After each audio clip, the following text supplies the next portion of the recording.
Merci de nous regarder de partout à République démocratique du Congo, également dans la diaspora. Merci de votre fidélité à la chaîne de télévision Léo Joléo. Aujourd'hui, troisième anniversaire, le 6 mai 2024, du régime militaire de l'état de siège à province de l'Ituri et du Nord Kivu depuis son entrée à vigueur, décrétée le 3 mai 2021 par le chef de l'État Antoine Félix Tshisekedi Tshilombo. L'ordonnance présidentielle n'avait que 3 jours pour sa mise en œuvre. À ce sujet d'actualité, nous invitons en exclusivité Jefferson Abdallah Penembaka, ancien gouverneur de la province de l'Ituri. Bonsoir et bonjour. Bonsoir, monsieur le journaliste. Qu'est-ce que je peux ajouter à votre présentation? Ah non, je crois que c'est le plus important, c'est que vous venez de faire comme présentation. C'est important. Peut-être question d'ajouter que je suis professeur des universités, je suis politologue et pour le moment je suis député national élu de la circonscription électorale de Mambasa.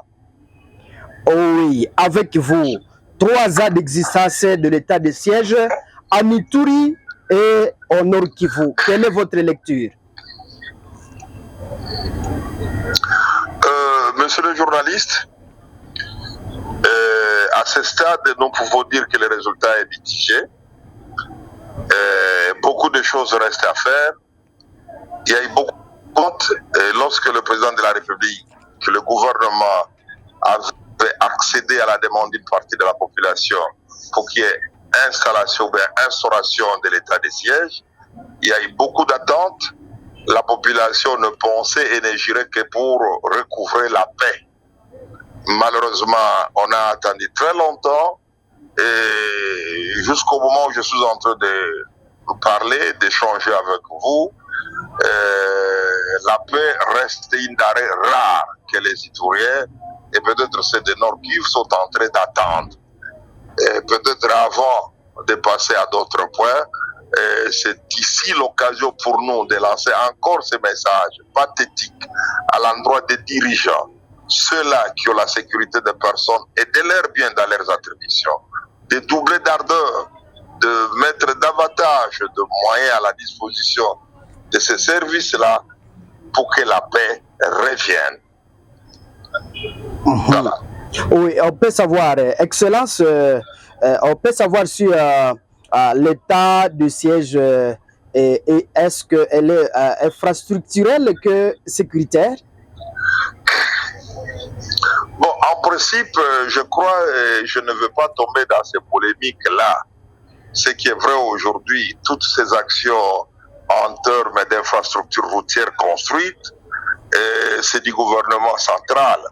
Le gouverneur qui a précédé la mise en place de l'état de siège avait conçu, d'ailleurs c'était une idée que nous avons laissée sur la table, une ingénieuse idée d'une certaine parafiscalité où les importateurs de produits pétroliers devaient donner. Et c'est la population qui était en train de soutenir. L'action a réussi au Nord Kivu, à Goma, vous savez que beaucoup de routes ont été asphaltées et il n'y a pas de honte à pouvoir dupliquer. Nous avons essayé à notre époque, ça n'a pas été accepté, mais celui qui nous a remplacé a commencé l'initiative. C'était une belle initiative, mais malheureusement, le résultat est encore attendu. Il y a quelques kilomètres de routes asphaltées, mais on souhaiterait que ces processus-là, ou bien cette parafiscalité, qu'elle soit quand même évaluée pour qu'on sache qu'est-ce que les peuples ituriens ont déjà payé et quelles sont les routes qui sont prises en charge par cette recette. Voilà. Et maintenant, c'est le gouvernement central qui appuie. Je peux vous dire que l'asphaltage de la voie urbaine de Bounia, c'est un vieux dossier qui date de la province orientale, d'État de Aoudjaï. Et lorsque nous étions gouverneurs, nous avons poussé le dossier. Malheureusement, le financement a fait défaut. Après nous, Dieu merci aujourd'hui que c'est d'application. Nous ne pouvons que glorifier le décideur, c'est-à-dire le gouverneur. Mais est-ce que c'est pour ces routes-là que l'état de siège a été instauré? Non.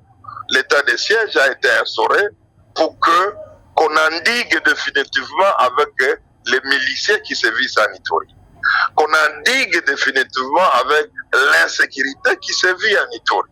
Voilà. Mais malheureusement aujourd'hui, Mambasa, les ADF se comportent plus ou moins bien. Vous pouvez aller aux environs de Biakato, la situation n'est pas bonne. Aux environs de Makumo, on n'en parle pas. La population est en train de vivre avec la peur dans le ventre. Parce qu'à tout moment, tout peut arriver. Voilà. Mais en dehors des ADF, si vous faites la route un peu pour aller vers Komanda, à quitter Mambas, il y a certains villages qui commencent à être occupés, mais il y a d'autres qui se sont vidés. Il faut vous dire qu'avant l'instauration de l'état de siège, cette route était praticable et tous les villages étaient pleins. À vous maintenant de pouvoir apprécier. Avant l'état de siège, la population vaquait très bien dans le territoire de Mambasa, mais pendant l'état de siège, la population ne vaque pas très bien. À vous de pouvoir dire si l'état de siège a réussi ou n'a pas réussi. Oui. Prenons l'exemple maintenant de Ndjougou, l'épicentre de problème. Les milices Codeco, quand je dis milice, c'est parce qu'il y a beaucoup de factions de cette milice Codeco, ils sévissent. Aujourd'hui, à Ndjougou, c'est pratiquement cette milice qui fait la loi. Voilà. Monsieur le journaliste, l'état de siège n'a pas été instauré pour négocier avec le milicien. Non. Moi, personnellement, je trouve que c'est une démission. Voilà. Oui, donc Abdallah Penembaka, je rappelle que vous êtes gouverneur honoraire de la province du Sud Kivu. Dites-nous, de l'Ituri plutôt, hein, je m'excuse. Dites-nous, est-ce qu'il y a des groupes armés neutralisés ou combien de groupes armés ont été se sont rendus à Ituri? Non, voilà encore une raison s'il faut qu'on évalue l'état de siège et qu'il faut qu'on prenne le courage de dire au président de la République, c'est une mesure qui au début a été saluée par la population, mais c'est une mesure qui n'a pas atteint ce qu'on attendait d'elle. Donc il n'y a pas de honte à faire un demi-tour et à revoir et à changer de décision. Voilà, vous venez de me poser la question, combien de groupes armés ont été neutralisés par l'état de siège? Moi, je préfère ne pas en parler. Mais je vous dis que sur la situation sur le terrain, apparemment, ça s'est amplifié. Voilà. Et ça s'est empiré. Avec vous, honorable, vous savez, à l'est de la RDC, les terroristes du M23 avancent du jour au jour vers Goma, État qui est leader. Quelle est votre lecture face à l'avancée de ces terroristes du M23 du côté de Rutshuru? Oui, en ce qui concerne le M23, je crois qu'il est tout simplement question de renforcer les FARDC, parce qu'ici, c'est question de souveraineté. Nous avons en face de nous le Rwanda, et nous devons nous préparer pour affronter le Rwanda. Voilà. Et comment le faire? Il faut suffisamment renforcer les FARDC, il faut extirper des FARDC tous ces commandants affairistes qui ne font que l'argent derrière cette guerre. Voilà. Renforcer en effectif, renforcer en logistique et peut-être en moyens financiers parce que les militaires au front doivent être suffisamment motivés. Et monsieur le journaliste, pourquoi cette militarisation, surmilitarisation de la ville de Goma? Les militaires, au lieu de continuer à rester autant de généraux, une dizaine, une quinzaine à Goma, il faut quoi? Ces généraux-là devraient être peut-être au front avec leurs états-majors. Et là, à ce moment-là, ça épargnerait la ville de Goma de tout ce qu'on a comme désagrément. Mais moi, je suis de ceux-là qui pensent qu'en principe, avant de recourir aux Wazalendo, on devrait trier. Parce que tous les Wazalendo ne sont pas de véritables patriotes. Il y a des Wazalendo qui contribuent même à l'affaiblissement des FARDC. Il y a certains Maïmaï qui sont acquis pour la cause de l'extérieur. Il y a certains Maïs qui participent au pillage de ressources naturelles de la République démocratique. Et lorsqu'ils pillent ces ressources-là, ils ne passent pas par les canaux officiels, ils ne passent pas par les comptoirs officiels. Les comptoirs utilisés, ce sont les pagnarotes, comme on appelle chez nous, et les pagnarotes, ce sont des comptoirs de ce pays-là qui ont de mauvaises intentions qui ont toujours des idées belliqueuses à l'encontre de notre pays. Voilà comment, ça c'est mon point de vue. Oui, avez-vous quel conseil peut-être donnerez-vous si on vous demandait de donner conseil au chef de l'État, Antoine Félix Tshisekedi Tshilombo? Qu'est-ce que vous lui direz, honorable? Voilà, j'étais en train de dire renforcer les FARDC, extirper des forces armées de la République démocratique, tous ceux qui sont des suspects et tous ceux-là qui participent à l'affaiblissement de notre armée.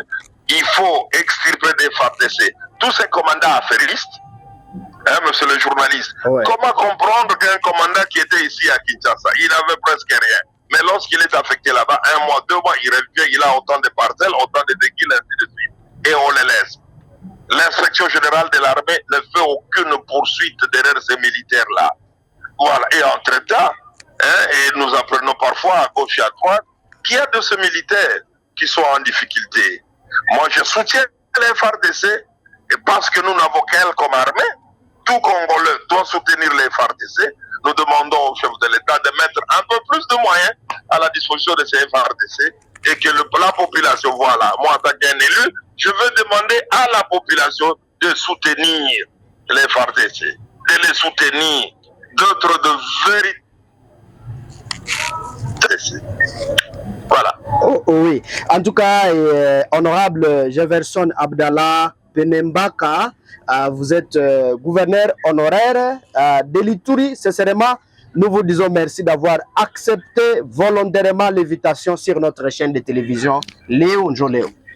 C'est à moi de vous remercier et j'en profite pour saluer tous vos spectateurs, vos téléspectateurs, vos auditeurs et tous ceux qui vous suivent. Salutations.